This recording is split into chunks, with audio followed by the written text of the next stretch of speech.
যে বিদ্যা অর্জন করে মানুষ আল্লাহকে চিনতে পারে না, তার রাসূলকে চিনতে পারে না, তার এই উন্নত মাথাটাকে আল্লাহর সামনে অবনত করতে পারে না, সেটা দাজ্জালের এডুকেশন। এই এডুকেশন সিস্টেম ক্রিয়েটেড বাই দাজ্জাল। জ্ঞান সেটাই যেটা মানুষকে আল্লাহর দিকে নিয়ে আসবে, তার রাসূলের দিকে নিয়ে আসবে, ইসলাম এবং কোরআনের দিকে নিয়ে আসবে। এখন আমরা এই 20-30 বছর পড়াশোনা করে কি অ্যাচিভ করছি এটা আপনি নিজে চিন্তা করেন। 30 বছর পড়াশোনা করেছেন, আমরা স্কুল থেকে অনার্স মাস্টার্স করতে 24 বছর পড়াশোনা করছি। 24টা কোরআনের আয়াত আমি শিখিনি। ভেরি স্যাড টু সে, কিন্তু এটা সত্য। 24টা হাদিস তারা আমাকে শিখায়নি। 24টা সাহাবীর নাম তারা আমাকে শিখায়নি। 24 জন নবীর নাম তারা আমাকে শিখায়নি। তারা আমাকে 24টা আয়াত নিয়ে গবেষণা করতে শিখায়নি। তাহলে আমি কিসের পেছনে ছুটলাম?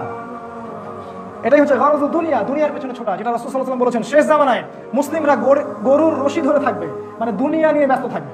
তারা আল্লাহর পথে দাওয়াত, আল্লাহর পথে জিহাদ ছেড়ে দিবে, হক কথা বলাও ছেড়ে দিবে।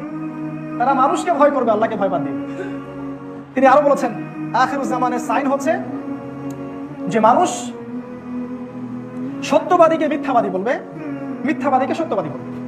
সমাজের সবচেয়ে নিকৃষ্ট মানুষ হবে নেতৃত্বের আসনে, আর সবচেয়ে উচ্চ শ্রেণী যারা মানুষ, সত্যিকার যারা স্কলার, তারা হবে সমাজে নিগৃহীত, নিপীড়িত। আজকেও যদি আপনি এমন ইসলাম ফলো করেন যে ইসলামটা সত্যিকার অর্থে কোরআন এবং সুন্নাহয় আছে, তাহলে আপনার দিকে নজরদারি বাড়াবে, আপনার সেলফোন ট্যাপ করা হবে, আপনার উপর আরো বেশি গোয়েন্দা সংস্থা সক্রিয় থাকবে। কিন্তু আপনি যদি এমন ইসলাম ফলো করেন যে ইসলাম ফলো করলে আমেরিকার কোনো সমস্যা নাই, ইসরায়েলের কোনো সমস্যা নাই, নেটোর কোনো সমস্যা নাই, তাহলে ইউ আর কমফোর্টেবল, আপনার কোনো সমস্যা নেই। এই হলো শেষ জামানা। যার দু চোখ খোলা সে বুঝবেন, আর এক চোখ দিয়ে দেখা ব্যক্তি এই কথা বুঝতে পারবেন। রাসূল সাল্লাল্লাহু আলাইহি ওয়াসাল্লাম বলেছেন শেষ জামানায় মুমিনের জন্য সমাজে টিকে থাকা কষ্টকর হবে। এতটা কষ্টকর হবে যতটা হাতের মধ্যে কয়লা ধারণ করা, আগুনের জ্বলন্ত কয়লা ধারণ করা যত কষ্টকর, ঈমান নিয়ে চলা তত কষ্টকর হয়ে যাবে। নিজেকে প্রশ্ন করেন, আমরা কি এমন ইসলাম ফলো করছি যেটা হাতের মধ্যে আগুন ধরে রাখার মতো? বরং আমরা তো এমন ইসলাম ফলো করছি যেটা কসমেটিক্স ইসলাম, প্রোটেস্ট্যান্ট ইসলাম, যেখানে ডানেও ঠিক বামেও ঠিক, আমিও মাঝখানে ঠিক, তাই না? এই হলো আমাদের অবস্থা। রাসূলুল্লাহ সাল্লাল্লাহু আলাইহি ওয়াসাল্লাম আরো বলেছেন শেষ জামানায় সময় সংক্ষিপ্ত হয়ে আসবে, টাইম খুব তাড়াতাড়ি চলে যাবে, এক জুমা থেকে আরেক জুমা খুব দ্রুত চলে আসবে। তিনি বলছেন 1 বছর চলে যাবে একটা মাসের মতো, একটা মাস চলে যাবে একটা সপ্তাহের মতো, একটা সপ্তাহ চলে যাবে একটা দিনের মতো, আর একটা দিন চলে যাবে একটা ঘন্টার মতো। কিভাবে টাইম শর্ট হয়ে যাবে? যত বেশি ভূমিকম্প হবে তত বেশি টাইম শর্ট হয়ে যাবে। আর আমরা এই যে চাঁদের ক্যালেন্ডার বাদ দিয়ে পশ্চিমা ক্যালেন্ডার গ্রহণ করেছি, সময়কে আমরা কমিয়ে নিয়ে আসছি। আরও কিভাবে সময় শর্ট হবে? এই যে আজকে দিনকে রাত করা হয়েছে, রাতকে দিন করা হয়েছে।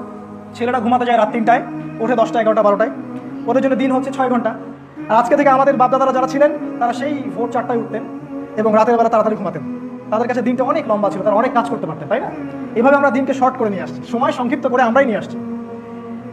আর এটাকে বলছি আমরা প্রোগ্রেস, প্রগতি। তিনি বলছেন শেষ জামানায় বেশি বেশি মহামারী দেখা দিবে, ভূমিকম্প হবে এবং ঝড় ও জলোচ্ছ্বাস হবে। আর আমরা তো এগুলোকে ভয় পাই না, কারণ আমরা এগুলোকে ডিফেন্ড করার ক্ষমতা রাখি, তাই না? আমরা তো এগুলোকে ডিফেন্ড করার ক্ষমতা রাখি। আমরা টার্মিনোলজি ব্যবহার করছি প্রাকৃতিক দুর্যোগ। প্রাকৃতিক দুর্যোগ, প্রকৃতিটা কে? এটা কি আল্লাহ বাদ দিয়ে অন্য কোনো সত্তা যে রাগ হয়ে গেলে দুর্যোগ হয়? না, আল্লাহর হুকুমেই দুর্যোগ হয়, আল্লাহর হুকুমেই ভালো হয়। সূক্ষ্মভাবে প্রত্যেকটা জায়গায় শিরক ঢুকিয়ে দেওয়া হয়েছে। আমরা শিরকের মধ্যে হাবুডুবু খাচ্ছি, বুঝতে পারছি না। কোরআনে আছে সোনার কয়েন এবং রূপার কয়েন ইউজ করার কথা। ওয়ার্ল্ড ব্যাংক এবং IMF সোনার কয়েন, রূপার কয়েন ব্যান করে দিয়েছে, ব্যবহার করতে পারবে না। তারা আল্লাহর হালালকে হারাম করে দিয়েছে। আর আল্লাহর হালালকে যে হারাম করে, এটা শিরক। শিরক। কোরআনে অসংখ্য বিধান আছে যেগুলো ইসলামের বিধান, যেমন চোরের হাত কাটতে হবে, জিনাকারীকে শাস্তি দিতে হবে, ডাকাতি করলে শাস্তি আছে, খুন করলে আপনার কিসাস আছে। এগুলো আমাদের সমাজ থেকে উঠে গেছে। আল্লাহর হালালকে যে হারাম করে এটা শিরক, আল্লাহর হারামকে যে হালাল করে এটাও শিরক।